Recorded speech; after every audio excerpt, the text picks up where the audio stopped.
اب ایک سوال اور پیدا ہوتا ہے ذہن میں کہ فجر کے وقت نماز کیوں فرض کی گئی؟ علماء نے ایک جواب تو یہ دیا کہ فجر کا وقت وہ وقت ہے جب جنت میں مومنوں کو اللہ کا دیدار حاصل ہوگا. تو اللہ نے فرمایا میرے بندو تم فجر کے وقت میں نماز پڑھو گے، اس کے بدلے میں تمہیں جنت میں اپنا دیدار عطا فرما دوں گا. اور بعد میں فرمایا کہ اللہ نے فرمایا میرے بندو تم دن کی ابتدا میری عبادت سے کرنا، میں سارا دن تمہارے کاموں میں تمہاری مدد کروں گا. لہذا جو بندہ فجر کی نماز ادا کرتا ہے سارا دن اس کے کاموں میں اللہ کی مدد شامل حال رہتی ہے. اور بعض نے فرمایا کہ اللہ تعالیٰ نے حضرت آدم علیہ السلام کو جنت سے زمین پر اتارا تھا رات کے وقت میں، تو آدم علیہ السلام بہت غمزدہ تھے کہ جنت سے زمین پر بھیج دیے گئے.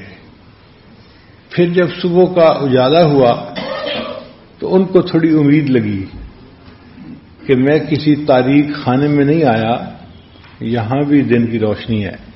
تو انہوں نے شکرانے کے طور پر اللہ کی نماز ادا کی تھی، تو اللہ نے اولاد آدم کے اوپر فجر کی نماز فرض فرما دی کہ تم بھی اگر فجر کی نماز پڑھو گے تو اپنے والد آدم علیہ السلام کی طرح اللہ کی نعمتوں کا شکر ادا کرنے والے بن جاؤ گے. اور بعض علماء نے اس کی یہ وجہ بتائی کہ حضرت یوسف علیہ السلام کو جب بھائیوں نے کنویں میں ڈالا تھا وہ بچے تھے، بچہ چھوٹے دل کا ہوتا ہے. پھر ان کو بھروسہ تھا اپنے بھائیوں پہ یہ میری حفاظت کریں گے، بھائیوں نے کنویں میں ڈال دیا. اب جب کنویں میں ان کو ڈالا تو اس وقت 3 اندھیرے تھے، ایک رات کا اندھیرا، ایک کنویں کا اندھیرا. تو حضرت یوسف علیہ السلام بہت گھبرا گئے تھے. ان کو یہ فیل ہونے لگا اب مجھے اس تاریخ خانے سے شاید کوئی نجات نہ دلا سکے. تو جب ان کا کرب بڑھا تو انہوں نے اللہ سے دعا مانگی کہ یا اللہ میرے کرب کو بھی ختم فرما دے اور پوری دنیا میں جتنے لوگ کرب میں مبتلا ہیں سب کے کرب کو ختم فرما دے. مفسرین نے لکھا ہے اللہ تعالیٰ نے یوسف علیہ السلام کی دعا کو قبول کر لیا، اس لیے جو صبح کا وقت ہوتا ہے نا اس وقت ہر بیمار کی بیماری کم سے کم درجے پہ آ جاتی ہے. فاسٹنگ شوگر بھی کم ہوتی ہے، اس وقت میں بلڈ پریشر بھی لوگوں کا ٹھیک ہوتا ہے، بڑے بڑے مریضوں کی کیفیت بہتر ہو جاتی ہے.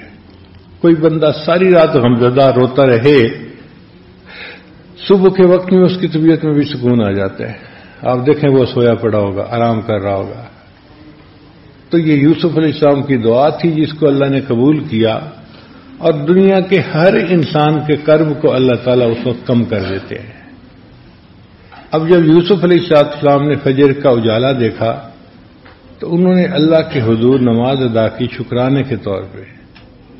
اللہ نے اس امت کو بھی فجر کی نماز دی کہ تم بھی اگر یہ نماز پڑھو گے تو اللہ تمہارے بھی کرب اور پریشانیوں کو ختم کر دے گا، اور دنیا کے جس اندھے کنویں میں تم پھنسے ہوئے ہوگے نا تمہیں اللہ تعالیٰ اس سے نجات عطا فرما دے گا.